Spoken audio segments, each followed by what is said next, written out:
This journey will test you. I'm not even joking. Like, it will test you, it will test your patience, it will test your marriage, it will test everything you have. Like,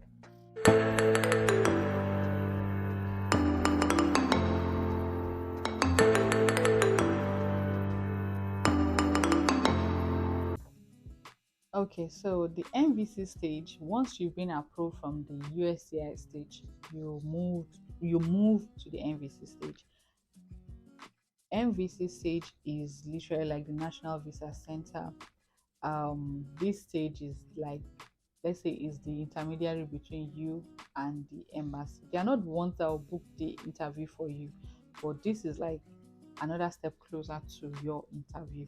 Okay, so once you have been approved from the USCI stage to the NVC stage, they will assign you a case number, and then this case number you also fill out DS260, and then you also pay again. I already told that in the NVC, in the USCI stage, you pay $535. In the NVC stage, you pay AOS fee. AOS means affidavit of support fee, and that's like $120. And then you also pay IV processing fee, which is $325, which sums up to what?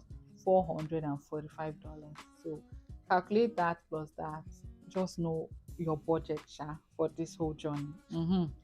So, and then documents that we filed in was my passport again. Yes, you have to file in your passport. You have to submit your passport again, and your passport was valid for at least 6 months. And almost basically the same thing that we filed in the first time was what we submitted again at the MVC stage. But this time around, you have to have like you have to fill out the affidavit of support. Affidavit of support, and that name for it is Form I-864. Yes, you fill that out, and then that would ask you like your tax.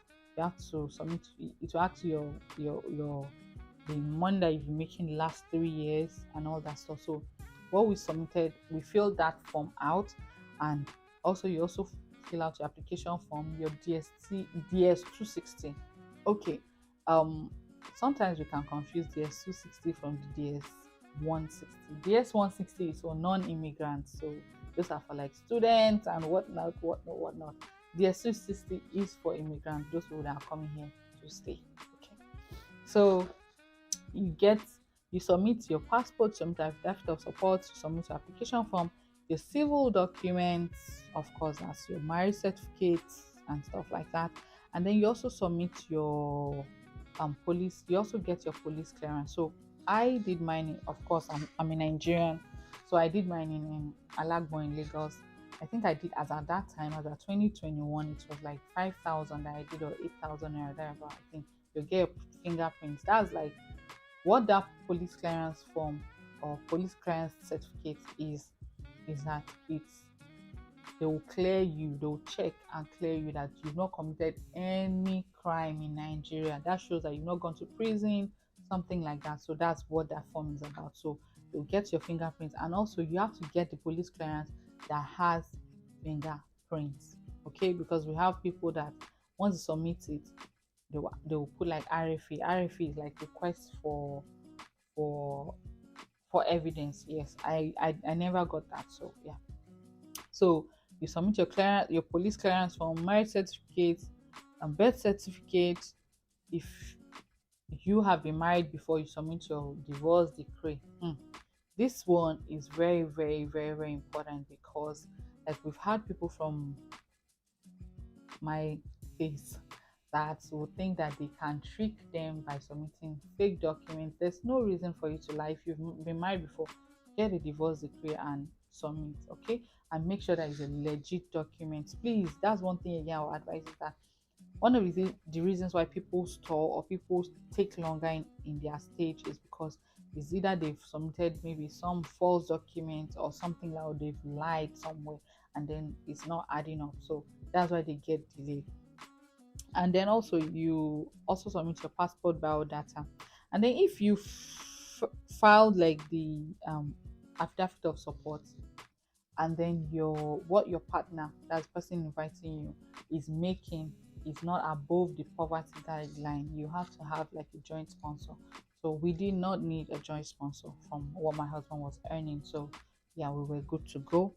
And then you scan this document and then you upload it, and then there's like a size for it. I think the size that they requested for was it should not be more than 2 megabytes.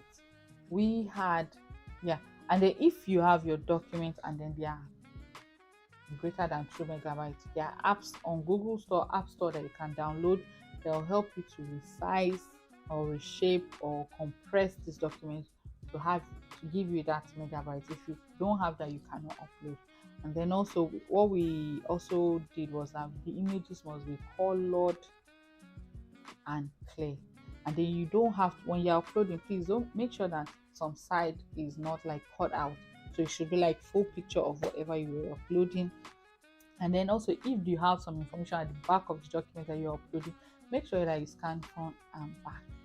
That's why I'm saying that for that police report, make sure that your police report is also like you have your fingerprint and you scan everything. That was what we did. And then make sure that once you are done with all this, you make sure that you click on submit. Reason being that if you don't submit, they cannot see it. So it's going to be like you did not submit anything. And then also, DQ only happens, or you can only submit at the NVC stage after you've paid. There's no later on. No, you have to pay for them to start work. Okay, so that one is there. And then also one important thing also that we did not do, or one important thing I also advise you is that once you've been DQ'd, please and please and please, I beg you in the name of everything that you worship, do not go back to that page and try to add more documents. Once you've been DQ, that's DQ means documentarily qualified. So once you've submitted, why I'm saying that, okay, once you submitted at that NVC stage, the process will take a couple of months. Like we did ours, once we got our notification in August, we submitted again in August because we had to have all our documents ready. We submitted in August, so it took September, October, November. Yeah, so we got notification in November. So it took us, that stage took us like 3 months, yes, before we were DQ. DQ is documentary qualified. So that means that we are at a stage where, well, they've left us now for the embassy. Now the matter is no more in their hands, it's now in the hands of the embassy to give us an interview date. In this stage, you are not the one booking for your interview date. It's the embassy that is going to give you dates. Okay, so that's the difference between the immigrant and the non-immigrant. And the good thing about it is that if you have, like, you can expedite your case. Like if you have like medical issues, if you have like maybe if you have like what's it called, security issues, whereby you know where maybe there's case of kidnapping in your town or in your city where you are based in Nigeria, you can use that to file for them to expedite your case, for your case to be faster, so that they can work on it and then you get to interview. And yeah, some people expedite at USCIS, some people expedite at NVC stage, but really we were in a rush, but we're not in a rush. Like we actually allowed them to take their time. And as at that time as well, I was also working as a medical doctor in Nigeria, so I needed that time to finish up my 1 year compulsory house job and other things like that. And of course, make sure that when you are submitting at this NVC stage as well, I remember something. My husband, your partner must always visit. Like at least, what will help your case is if your partner visits like 3 to 4 times, 2 times, once. Oh, I would not advise, but like 3 to 4 times, yes, it helps your case a lot. It won't raise brows like, you guys love each other. How can you guys do, like, you guys have been married for like 2 years and then you tell them that you've seen only once? Like sometimes you question that, most times you question. Let me even say sometimes. So yes, so my husband visited I think 4 times while I was in Nigeria, and yeah. And that thing is that what else? Yeah, once you've been DQ, don't go back to that portal or your CAC website to, you know, try to add documents. Why? Because you know that once you've been DQ, like they put you on a line for interview, so they start picking people from the line. Okay, you that you submit things, okay, it's time for you, it's time for you, it's time for you.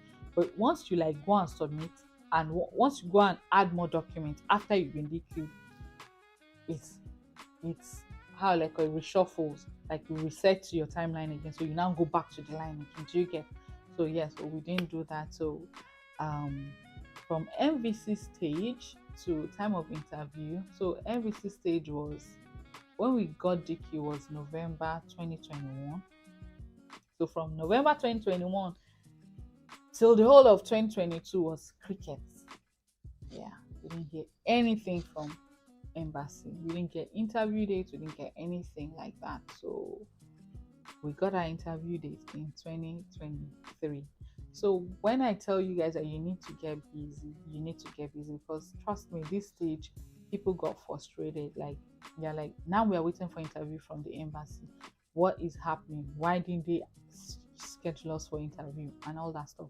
But you can transfer your case to another country. Like if you see that the backlog in, let's say, Cameroon or other countries or other neighboring countries are like, it's not that jammed up like Nigeria, you can move your case there. But would I advise you to move? It depends. Like if it's really an emergency for you to move, of course you can. But then getting there again, and then we in Nigeria, we kind of understand ourselves. Even the consulars too, they understand Nigeria's system. But imagine you go to a foreign land, they don't know the way Nigeria operate. They don't know, like you are not used to them as well.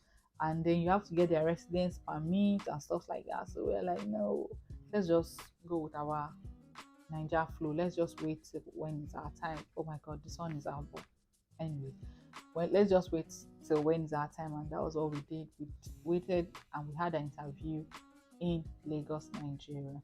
So you can transfer your case if you feel like you've been waiting for, like we waited for like a year.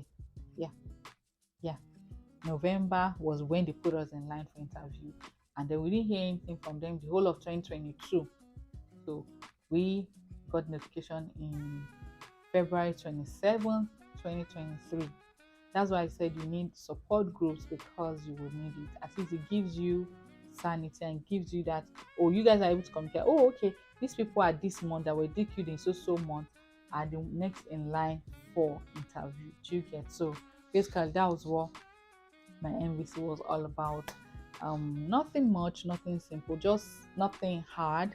Just make sure that you submit the right and correct document so that you don't get like RFE. RFE is request for evidence, and once you are good with that, fine. Now I even hear that now Nigeria MVC stage is very fast. Sometimes some people get DQ within 2 months, within 2 weeks or 1 week. Some people, is now way easier than before. So yeah, so basically that's just it for the MVC stage. So yes, let's move to the interview phase.